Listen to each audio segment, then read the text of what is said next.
Azatlygyň odalam habar berýärler. Şu ýylyň 11-nji oktýabryna Istanbulda Türkmenistanyň bolmagy çak edilýän näberli 5 adam 3 türkmen aktivistini urup ýenjipdi. Hüjüm edenler Istanbul'un Kadıköy etrawynyň Söğütlü Çeşme köçesinde Oğuz Medeniýeti Hyzmatdaşlygy we Bilim Jemgyýetiniň ofisiniň golaýyna aktivistlere garaşypdylar. Hüjümden bir näçe ay öň Azatlygyň çeşmeleri ýakyn wagtda Türkiýedäki aktivistlere fiziki batyş ediljekdigi barada habar berdiler. Aktivistler hüjümçileriň türkmen migrantlaryna meňdemeýänliklerine garamazdan türkmen söwürleşenliklerini azatlyga ma'lum etdiler. Bu bolsa onuň arkasynda Türkmenistanyň ýörüýte ullugynyň durýanygy barada şüphe döretdi. Azatlygyň Istanbuldaky we Aşgabatdaky çeşmeler aktivistleriň şüpheleriniň esaslydygyny görkezýän maglumatlary berdi. Türkmen aktivistlerine edilen hüjümden bir näçe gün soň 16-njy oktýabrda ýerli wagt bilen akşam saat 9:40-da Istanbul'un halkara howa menzilinden bort belgisi EZA 779 bolan türkmen hawa ýollarynyň Boeing 777-20 uçory ýola çykdy.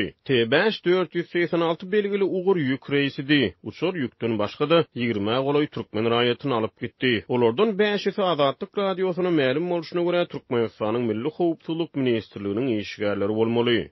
Bu 11-nji oktýabrda bolup geçen wakalardan, ýagny 5 sany näberli adamyň 3 türkmen aktivisti Aziz Mehmetow, Nur Muhammed Anaýew hemde Bagtyar Gurbanow edilen hüjümden soň Istanbuldan Türkmenistana uçan ilkinji reýsdi. Azatlyk radiosynyň Istanbuldaky we Aşgabatdaky çeşmeleriniň tasdiklamagyna görä 16-njy oktýabrda Türkiýeden Türkmenistana uçanlardan 5 sanysy türkmen aktivistleriniň ýenjilmegine gösküni gatnaşygy bolan MHM'niň operativnikleri bolmaly. Nur Muhammed Anaýew görewçilik kameralarynyň düşürilen video klipi Azatlyk radiosyna berdi. Ol ýerde hüjümden bir näçe minut öň aktivistleri kowalap ýören pursat görkezilýär. Anaýewiň aýtmagyna görä hüjüm edenler 5 adam bolmaly. Olardan 4-üsiniň şekli 30 sekundluk videoda galypdyr. 3-üsi gara şikli, kellilerine gara beysbol kepkasy bar, ýüzleri medisina maskaly. Olardan biri görnüşinden operativ toporyň ýol başçysy bolmaly. Onuň ýüzünde maska ýok, ýegni ak futbolkaly, ýaşyl sport penjekli, goňrat ýaşyl jalbyrly. Azatlygyň çeşmesi Flight Radar servisiniň maglumatyna laýyklykda 17-nji oktýabrda ýerli wagt bilen daňlan 3:20 töweregi Türkmen hawa şäherine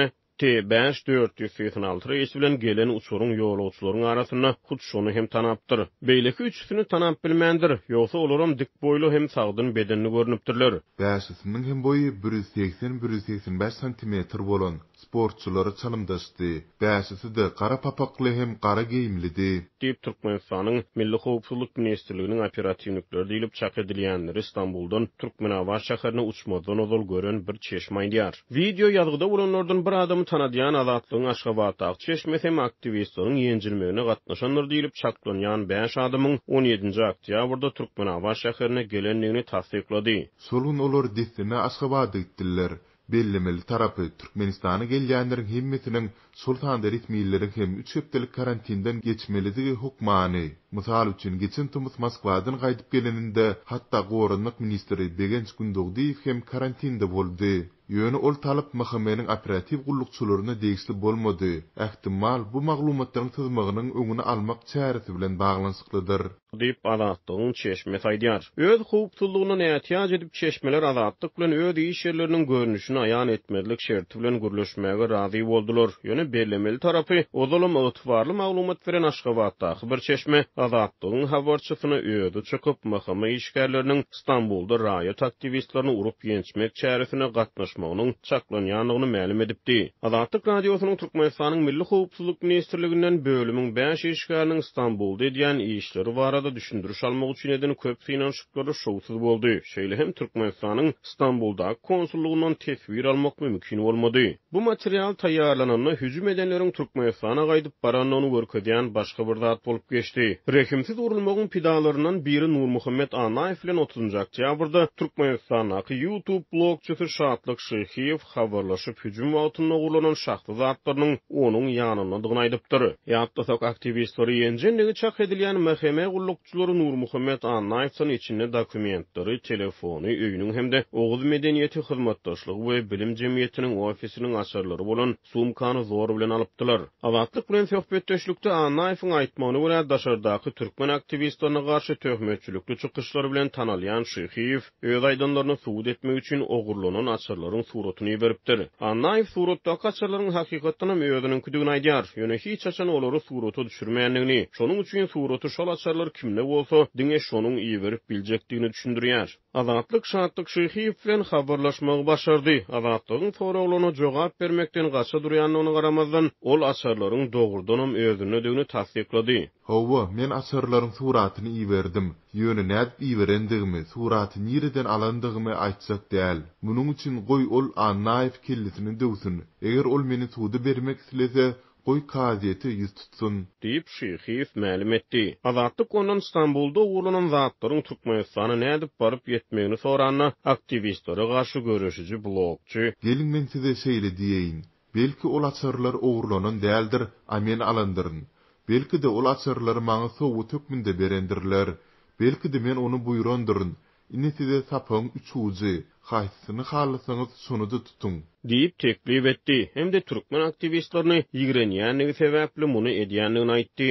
Özüni garaşsyz blogçy diýip adlandyrýan orta aralykdaky YouTube trolleriniň başga bir ýurtda ýerleşen opozisiýa aktivistlerini hüjüm edip biljekdigini çaklamak kyn. Ýöne aktivistleri hüjüm edenler we sumkany ogurlanlar açarlary oňa berip bilerler. Şyhyýewiň aýdýaly tutulup bilinjek sapak şol bolup biler. Azatlygyň çeşmelerinden biri awgust aýyna Türkmenistanyň häkimetleriniň türkmen raýat aktivistlerine fiziki zorluk ulanmak ýaly dürli provokasiýalara taýýarlaýanyny habar berdi. Muny Azatlyk beýleki bir çeşmeden diňe sentýabryň ahyryna tasdikladyp bildi. Maglumata görä Aşgabat Ankaradan Türkiýedäki türkmen protest hereketiniň iň işçiň wekillerine garşy aýgytly çäreleri görmegi talap edipdir. Munyň öwedine Türki Geňeşi goşulmaga razylyk beripdi. Çeşmeleriň habar bermegine görä türkmen opozisiýasyna edilýän basyşy artdyrmak meselesiniň ýapyk gaplaryň aňyrsyna maslahat edilendigine garamazdan Türkmenistanyň ýürüýti gullugynyň Istanbulyň merkezine hüjüm guramagy, goý ol öz raýatlaryna bolsun, olaryň muňa ruhsady barmydy? Bu soragy aslynda galýar.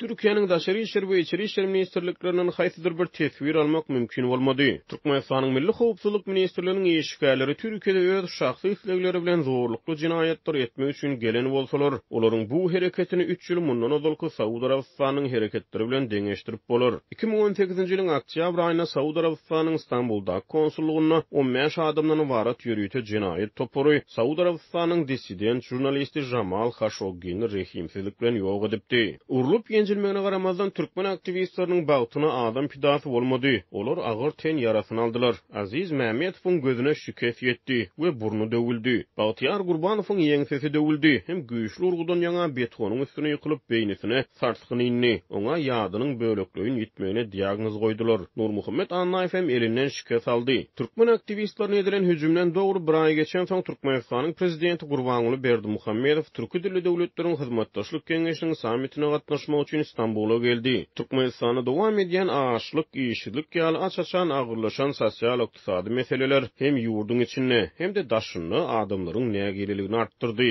Rejim ýurdun öz içindäki hökümete garşy garaýşlary gysga wagtyň içinde ýatyryp biler. Şol sebäpli häkimetler watanyna rejimiň repressiýalaryna duçar bolman degişlilikde has azat hereket edip bilýän Türkiýedäki ýüzlerçe müň migrantyň arasynaky raýat aktivliginiň artyp başlamagynyň aýratyn alada galýar. Şu sebäpli Türkmenistanyň mehkemesi İstanbuldaky operasiýa baş goşan bolmagy mümkin.